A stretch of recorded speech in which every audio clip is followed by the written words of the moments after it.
Bendito seja Deus. Graça e paz, meus irmãos. Louvamos ao Senhor Jesus Cristo. Celebramos esta manhã. Este é o momento que o Senhor nos dá o privilégio de celebrarmos a morte e sua ressurreição. Glórias a Deus. Queridos, eu quero compartilhar com vocês aqui livro do Êxodo, primeira leitura que eu quero fazer convosco. Livro do Êxodo, capítulo de número 6, versos 6 e verso 7. Depois retornaremos a 1 Coríntios, capítulo 11. Que o Senhor Deus continue abençoando, que possamos continuar tendo um domingo de Páscoa abençoado. Daqui a pouquinho eu sei que alguns se reunirão ao redor da mesa com a sua família e se assentarão para continuar glorificando a Deus. Mas o principal não é o almoço, o principal é o culto, não é? O principal é o culto. Pós-culto é diferente. O principal é o culto. Primeiro adoramos e depois a gente se alimenta da carne. Efésios capítulo 6, verso 6, perdão, Êxodo capítulo 6, versos 6 e 7 diz assim: Por isso, diz aos filhos de Israel: Eu sou o Senhor, e vos tirarei, você pode dizer, vos tirarei, de debaixo das cargas dos egípcios, e vos libertarei, você pode dizer, vos libertarei, da sua servidão, e vos, perdão, eu não fui claro, né? Eu sigo aqui. Vos libertarei da sua servidão e vos resgatarei. Agora sim, você pode repetir, vos resgatarei. Agora eu sigo daqui. Com braço estendido e com grandes juízos. Verso 7. E vos tomarei. Você pode repetir, vos tomarei. Eu sigo por meu povo e serei vosso Deus. E vós sabereis que eu sou o Senhor vosso Deus, que vos tirou de debaixo da carga dos egípcios. 1 Coríntios, onde o presbítero já leu aqui para nós esta manhã, é a leitura costumeira da nossa manhã de celebração de ceia. 1 Coríntios 11 e 23 eu leio: Porque eu recebi do Senhor o que também vos entreguei, que o Senhor Jesus, na mesma noite em que foi traído, tomou pão e, tendo dado graças, ele o partiu e disse: Tomai e comei, isso é o meu corpo que é partido por vós, fazei isto em memória de mim. Amém. Glórias a Deus. Queridos irmãos, nós fizemos aqui duas leituras. A primeira é onde fala exatamente sobre a Páscoa. Por quê? Porque o culto de ceia para nós, os cristãos, os que estamos na nova aliança, é uma refeição como símbolo de comunhão nos dois planos. Quais planos, pastor? No horizontal e no vertical. Por quê? Comunhão entre nós e comunhão com Deus, Pai, Filho e Espírito Santo. Através de quem? Jesus Cristo, o nosso Senhor. Então, quando nós nos reunimos numa manhã como essa, numa data especial como essa, são duas situações, né? Nós estamos vivendo agora, celebrando a Páscoa e relembrando, e temos a participação do culto de ceia. Mais uma vez nós estamos dizendo que há uma comunhão entre o corpo de Cristo e o cabeça, que é o próprio Cristo. Então, sentar-se à mesa, presbítero William, para comer, reflete a ideia que a ceia era um culto festivo. Paulo deixa muito claro para nós que a igreja se reunia porque era um momento de festa, era um momento em que todo mundo se assentava. Logo nós podemos afirmar que o culto de ceia, ela pode se denominar um culto público de comunhão. É um culto em que nós nos reunimos, aonde as portas estão abertas para receber todo aquele que quer estar conosco, reunido com a igreja de Cristo, e a gente pode dizer aqui a liberdade para quem quiser adentrar, para celebrar conosco e dizer: Ele vive e Ele reina para todo sempre, porque Ele morreu, mas ao terceiro dia Ele ressuscitou. Isso sendo uma verdade, nós encontramos a nossa comunhão com Deus, partilhando a comunhão com o próximo. Se não há comunhão aqui, não haverá comunhão lá em cima. Então eu repito, são dois planos, é no horizontal e no vertical. O próprio Deus diz que se nós tivermos alguma coisa para consertar com os nossos irmãos, a gente deixa a oferta no altar, volta até onde ele está, se conserta com ele primeiro e depois a gente oferece o sacrifício a ele, não é assim? Então Jesus está dizendo o seguinte: se tiver errado aí, aqui não chega. Se não tem conexão aqui, aqui também não conecta. Se está tudo errado aí, não tem como eu te ouvir daqui. Por quê? Comunhão na horizontal, para que tenha comunhão na vertical. Quando nós estamos celebrando aqui, esse é o momento em que nós estamos dizendo não só a Cristo, mas ao mundo inteiro. Aqui tem um povo que é falho, pequeno, pecador, mas a gente sabe quem é o nosso Redentor. A gente pede perdão para Ele, a gente perdoa os nossos irmãos como a nós mesmos, e o que é que a gente faz? Celebra Jesus Cristo como nosso Senhor, na unidade do Espírito Santo. Você pode dar glória a Deus por isso? É por isso que a gente sabe, irmã Maria, que é um privilégio dado a nós como igreja, pelo próprio Deus, um ajuntamento como esse. Por quê? Porque nós recebemos de Adão uma natureza, e essa natureza adâmica é uma natureza pecaminosa, mas há um Deus no céu, que sempre olhou para a terra, que poderia ter aniquilado, que poderia ter destruído, que poderia ter refeito tudo, mas Ele disse: não, eles foram para a terra, eu os coloquei na terra, e eu vou restituir, porque o meu amor por eles é muito grande. O meu pai tinha uma frase, eu nunca mais esqueci: mais fácil é correr do problema do que resolvê-lo, mas problema que não se resolve aqui, se encontra maior amanhã. E Deus diz: eu vou resolver esse problema, porque é fácil matar. Ele resolveu resolver o problema. Sabe por quê? Porque o amor de Deus para conosco é um amor inexplicável. Ele não quis nos aniquilar, Ele preferiu nos amar. Ele não quis nos matar, Ele preferiu nos resgatar. E é por isso que você e eu estamos aqui esta manhã. Ele resolveu resolver o problema. E Ele diz: eu te dou oportunidade para estar na minha presença, para viver esta comunhão diante da minha face. Diante dessa natureza que nós recebemos, o próprio Deus faz com que nós nos tornamos alguém que não tem condições de receber essa graça, esse perdão. Por quê? Porque Ele nos lembra todos os dias: se não for por mim, por você nada acontece. É por mim. E eu, por livre e espontânea vontade, eu, o Senhor, por livre e espontânea vontade, decidi derramar a minha graça sobre você. Fui eu que decidi, fui eu que escrevi, fui eu que decretei. Eu decidi por minha vontade alcançar a tua alma, te buscar aonde você estava. Foi a minha graça que te alcançou. Nós somos salvos pela obra de Cristo no Calvário. Ele resolveu morrer por nós. E glorioso é saber que não fui eu que o encontrei. Não fui eu que encontrei Jesus. A gente ao longo dos anos foi criando alguns jargões. Não, eu resolvi aceitar Jesus. Nós não aceitamos Jesus. É Jesus que nos aceita.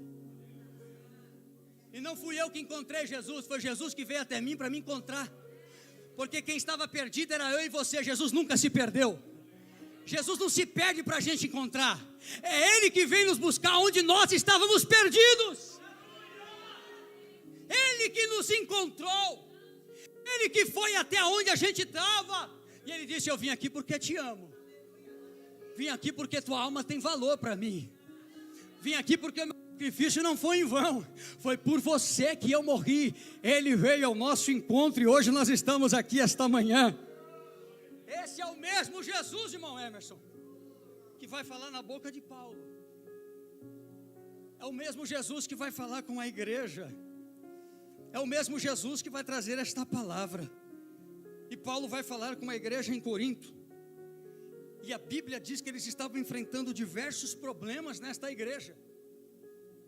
Assim como nós enfrentamos. Assim como a gente tem problemas para resolver, fora e dentro da igreja. O próprio Cristo vai falar na boca do apóstolo Paulo.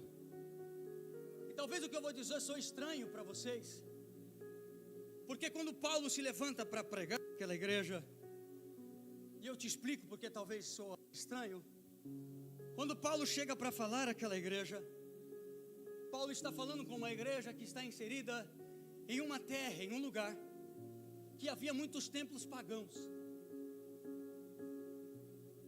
As pessoas que faziam parte daquela terra, daquela cidade, estavam rodeados por muitos deuses. Então Paulo encontra no meio daquele povo alguns problemas a serem resolvidos. Só que Paulo não chega por si, Paulo chega por Cristo. E esse é o diferencial.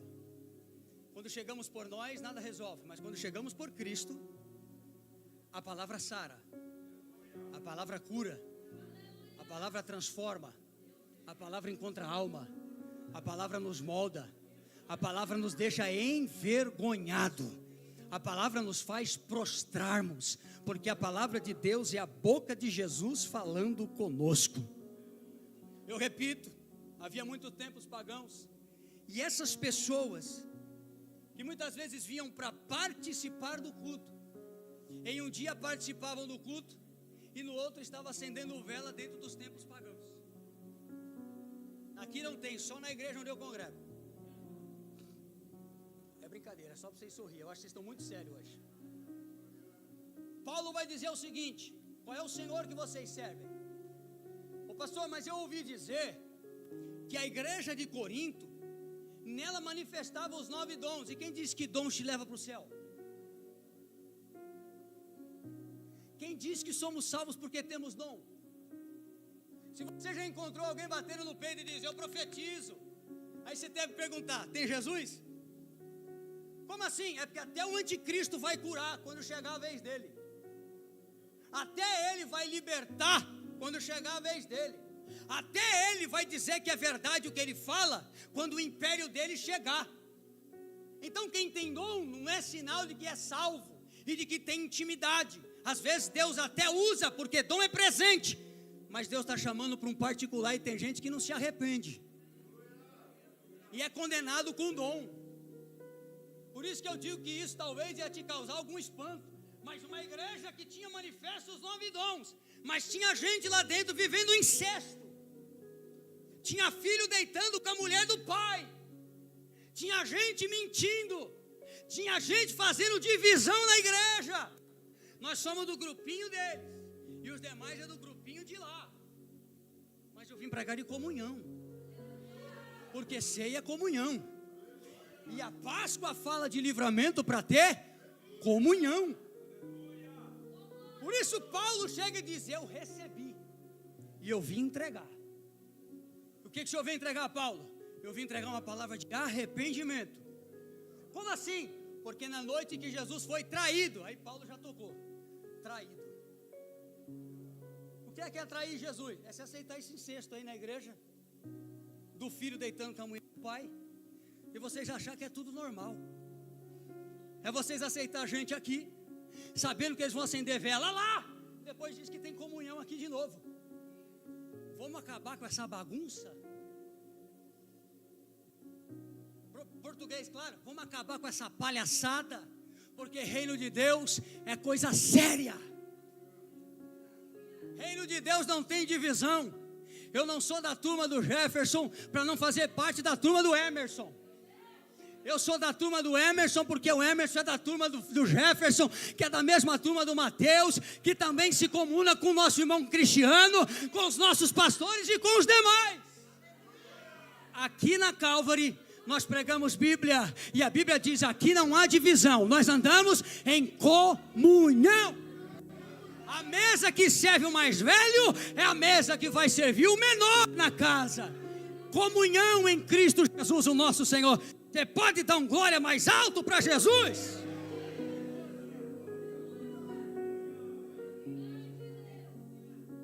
Paulo vai compartilhar isso no capítulo 10.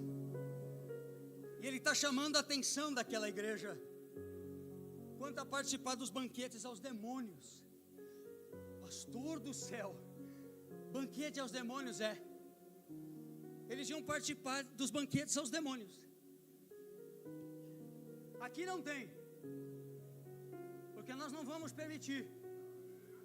Mas pega essas datas de tradições e vê se não aparece mais o catolicismo romano do que o católico protestante. Você é um católico, porque católico é universal. Se você nunca ouviu, depois a gente conversa. Nós somos protestantes, mas nessas datas a gente vê mais os romanos do que os protestantes no nosso meio. Aqui não tem, só lá na igreja onde meu pai congregava. Por quê? Porque a gente traz tradições que a Bíblia não diz que é, mas a tradição de fora diz que é. E aí Paulo diz: vocês são de quem? Das tradições ou de Cristo? Eu fiquei até 4 horas. Parece que Deus tem um negócio até as 4 horas. E o Espírito Santo me deu essa palavra. A nossa tradição é diferente. A nossa tradição é bíblica. A gente não aplica o que a tradição de fora ensina. A gente aplica o que a Bíblia ensina. E Paulo chegou em Corinto para acabar com a bagunça. Vocês estão acostumados com outras tradições. Eu vim aqui trazer o que eu recebi do Senhor. Eu vou repetir. Eles estavam participando de banquetes aos demônios. Por quê? Porque tinha cultos que eles consagravam a comida, e os cristãos sabiam que eram consagrados, mas não tiveram a coragem que Daniel teve de se abster dos manjares, e sentava na mesa e dizia: está tudo certo, é isso aí. Mas tinha sido consagrada a outros deuses. Aí vem Paulo. E é por isso que às vezes a gente aplica um versículo sem a gente saber como outros. Por isso que Paulo vai e escreve: todas as coisas me são lícitas, mas nem todas elas me convêm.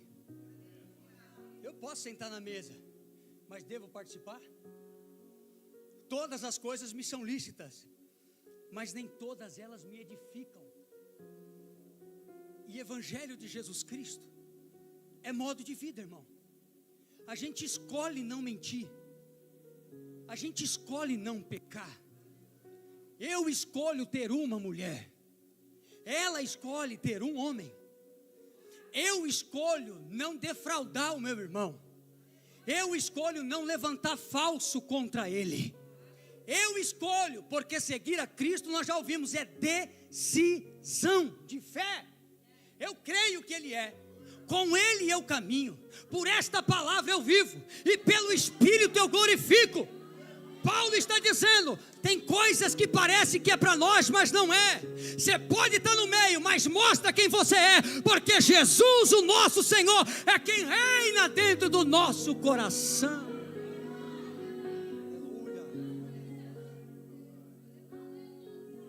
Mas aí, pastor, Paulo está lidando com um grupo ferido.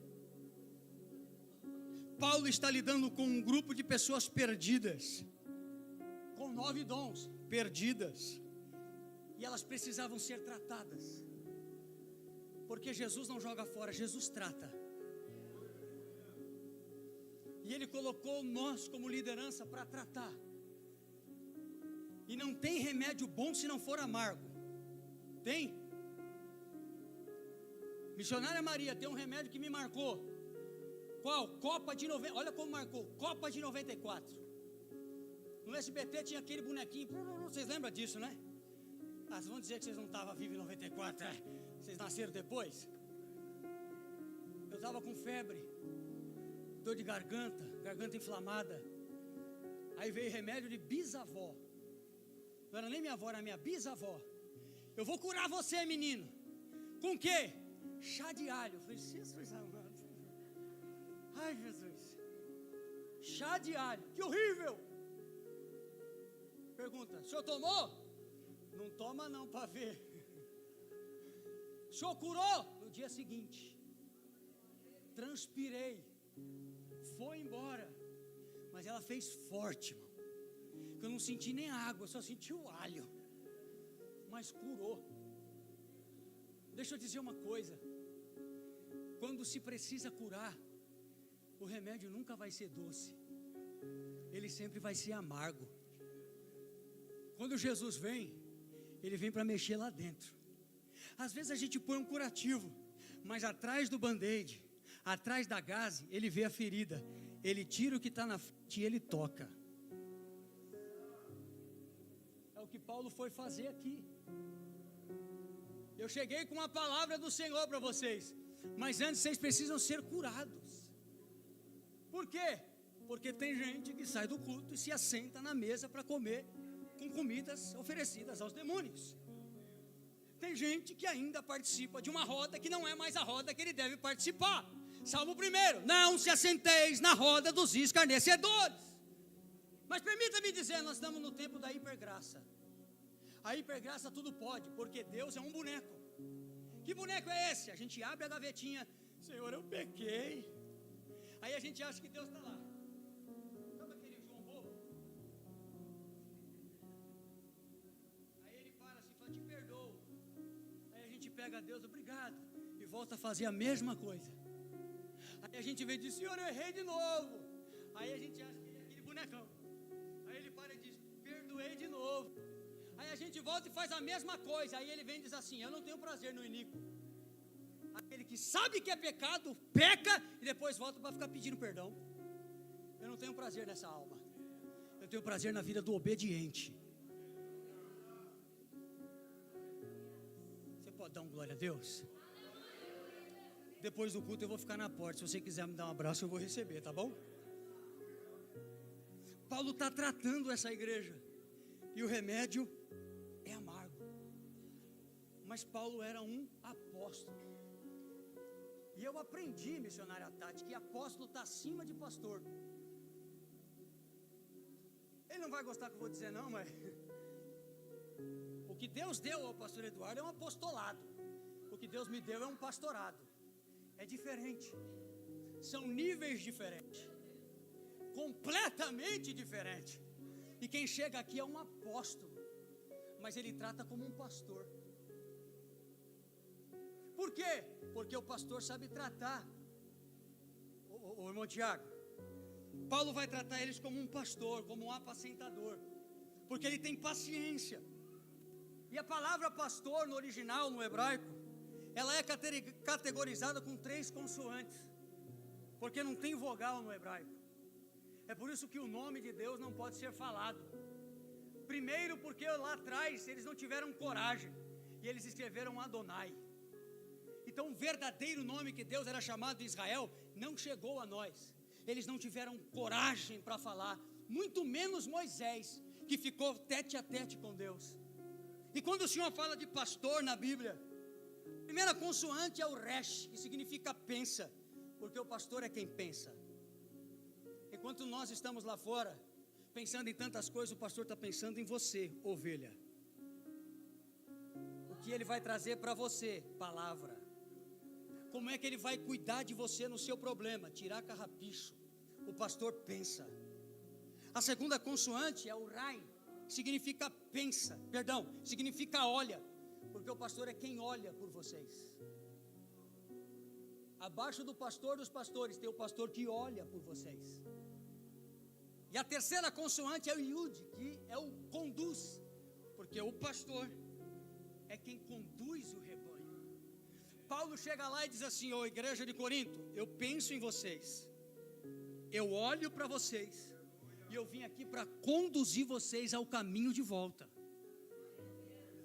Eu vim tratar as feridas que estão dentro de vocês, que vocês não estão vendo, mas eu sei, porque o Senhor me revelou. E eu cheguei aqui com cura. E Paulo vai corrigir a rota dessa igreja, que estava deturpada, fora do propósito e dos planos de Deus. Mas eu repito, pastor, tinha 9 dons. Dons não resolve problema. O que resolve problema é palavra. Então deixa eu introduzir uma coisa que vocês já são uma igreja ensinada, porque o nosso pastor é um excelente ensinador e nos conduz muito bem. Quem anda atrás de profecia morre doente. Quem busca a palavra tem solidez. Se você puxar o vídeo do dia em que o evangelista Gabriel estava aqui, não cabia ninguém. Por quê? Porque tem dom de profecia. Mas a gente está aqui todo culto falando palavra. Tem lugar para sentar. Esse era o problema de Corinto. Uma igreja que não estava entendendo o que é palavra. Como é que a gente vence? Palavra. Quando alguém vier na porta da sua casa e disser para você, Jesus é Júnior, aí você diz, como é? Jesus é Júnior? Ele não tem o mesmo poder que o Pai. Prova. É assim, ó. Nós fizemos uma tradução para esse novo mundo. E na nossa tradução diz que ele é Júnior. Pois é, na tradução de Gênesis Apocalipse, lá atrás a gente já ouviu, da semente da mulher virá um.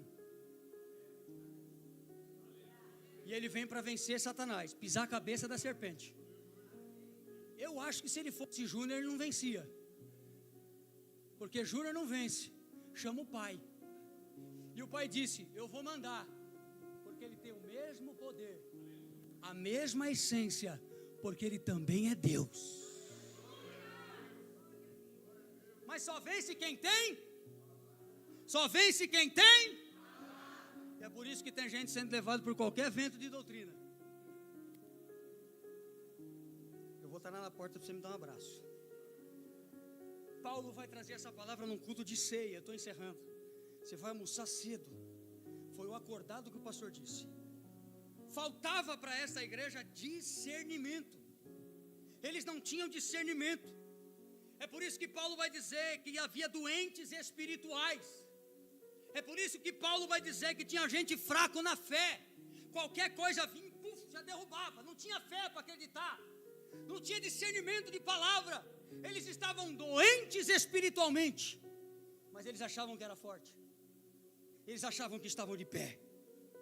Paulo vai mostrar que eles estavam tão frios e indiferentes, que eles não tinham capacidade de diferenciar ou de identificar as figuras presentes naquele culto. Qual eram as figuras, pastor?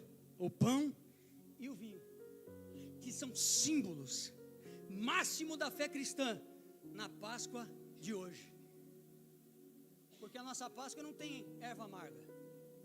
A nossa Páscoa não tem mistura de tâmara com outras coisas que você coloca no pote e vira e ele não solta. Porque para um judeu a Páscoa hoje, eles estão comendo coisas que a gente não come. E por que a gente não come? Porque a gente não é judeu. Porque a nossa Páscoa é essa aqui. Cristo veio e ressignificou a Páscoa para a igreja. Eu não como erva amarga porque meu pai não estava no Egito. Eu não como erva amarga porque minha mãe não estava no Egito. Não tinha sangue meu no Egito. Jesus vem, senta na mesa com seus discípulos. E ele vai usar Paulo para dizer, vai lá e diz para a igreja, 34 anos depois da última ceia, de Lucas capítulo 22, e diz, que eu te dei, eu recebi do Senhor, o quê? O que ele me ensinou, na noite em que ele foi traído, ele pegou o cálice e disse, esse cálice é o cálice da nova aliança, que eu estou dizendo para vocês, eu vou para a cruz, mas esse é o sangue que será vertido para resgate da tua e da minha alma. Se você é feliz por isso, aproveita para glorificar Jesus Cristo nosso Senhor. Fique de pé comigo, por gentileza.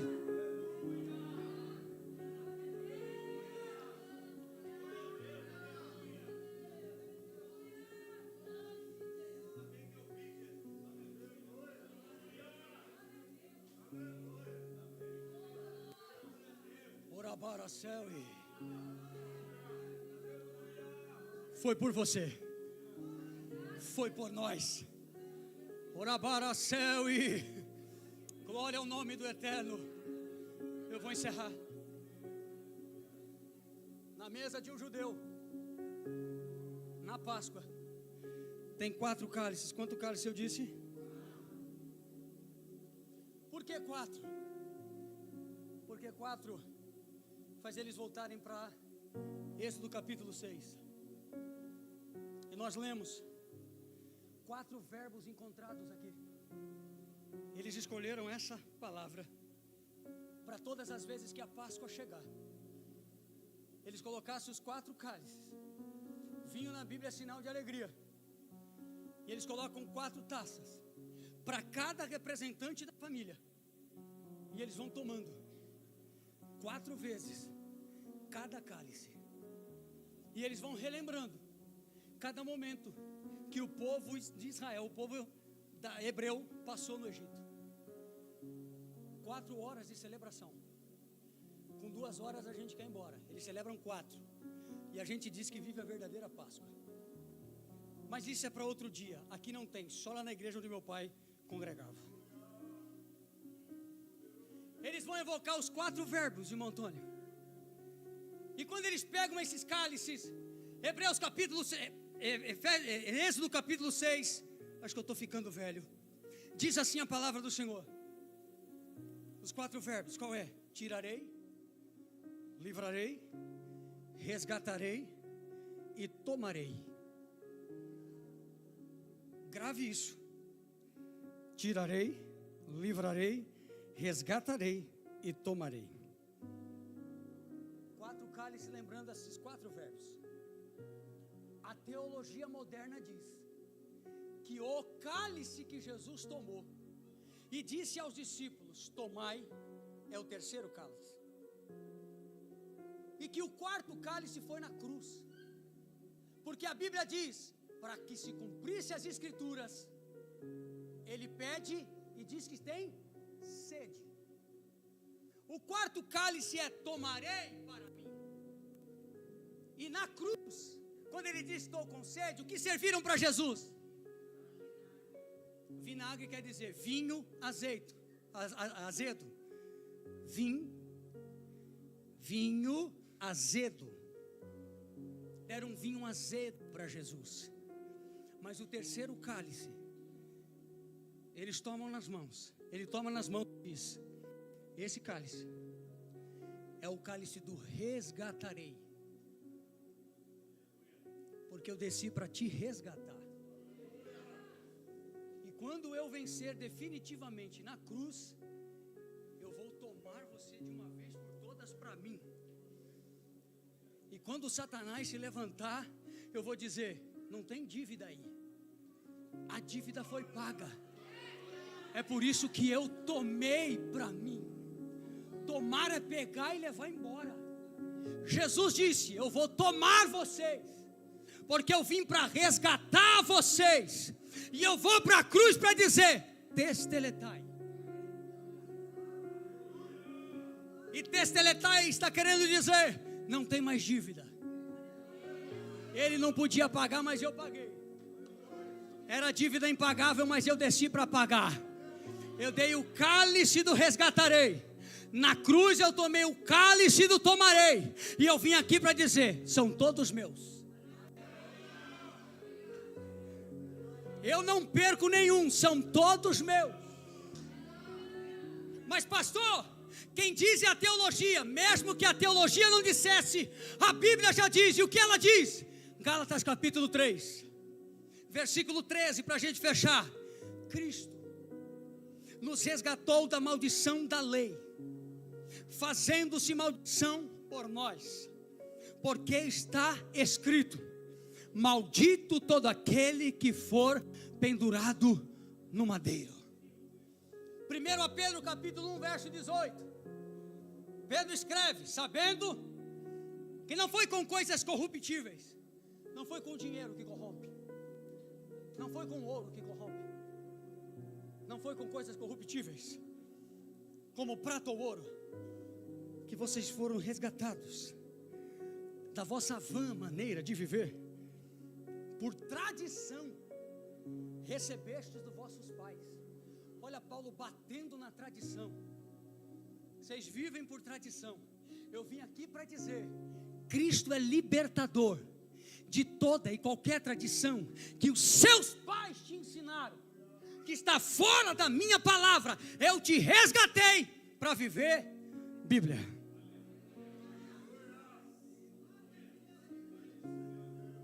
O Senhor está dizendo: Deus vem hoje para quebrar tradições que ainda permanecem em corações aqui. Deus está dizendo: eu estou acima das tradições que os homens criaram. Eu estou acima dos costumes que os homens criaram.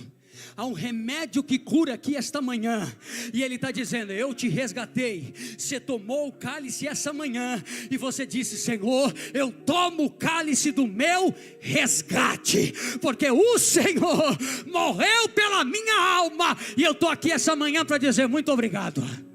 Você pode dizer para Ele muito obrigado. Você pode agradecer Jesus por Ele ter nos resgatado.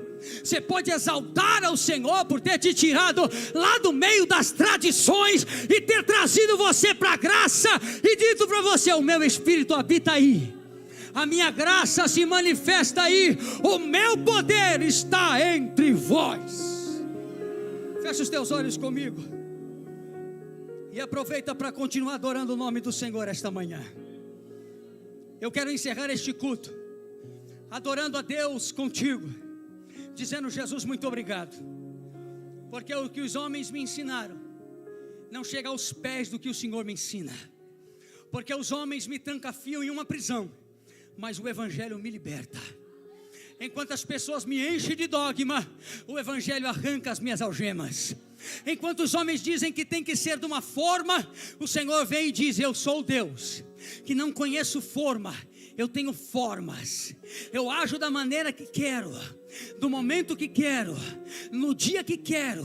E o dia chamado hoje, Ele reúne a Calvary e todos aqueles que conosco estão, e Ele está dizendo: eu estou acima das tradições humanas. Eu estou acima daquilo que os homens te oferecem, porque enquanto eles te oferecem coisas terrenas, eu te ofereço graça, eu te ofereço salvação, eu te ofereço presença, eu te ofereço o meu amor. Eu estou de braços abertos, de mãos estendidas, para te abraçar, te socorrer. E sou eu que falo na tua alma essa manhã. O meu remédio é amargo, mas ele te cura. A palavra mexe no âmago da alma, e o Espírito Santo está dizendo: aproveita essa oportunidade, porque no culto de ceia Ele também cura.